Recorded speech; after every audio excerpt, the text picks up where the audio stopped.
کله چې ګناه درنه کیږي سخت پې پښیمانه کیږي او داسې احساس کوي چې کاشکې دې نه وای کړی، همدا هم د الله پاک رحمت دی چې په تا باندې یې کړی دی. ځکه که دغه احساس تا نه درلودی خو د ګناه قصه کې به نه وي، هره ورځ به دې ګناه کوله. کله چې ګناه درنه کېده او پښیماني دې احساسوله، پوه شه چې الله پاک په تا باندې رحمت کړی دی. ځکه دغه احساس دی چې تا توبې ته هڅوي، تا نیکیو ته هڅوي. او کله چې ته نیکي کوې ستا ګناهونه الله پاک در بخي. کله چې ته توبه کوې ګناهونه دې درته بخي او الله پاک په تا باندې رحمت کړی دی.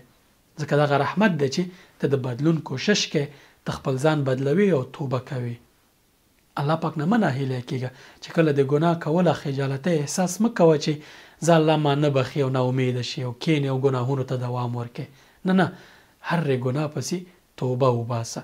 ګناه له انسان نه کېږي، دا په دې معنا نه ته تشویق شي چې ګناهونه وکړې، نه، بلکې ګناه چې درنه کېده نیت نه مه کوه چې ګناه وکړې، خو که بیا هم درنه کېده الله پاک ته ستنېږه. دغه پښیماني او دغه د خجالتۍ احساس دا په تا د الله رحمت دی.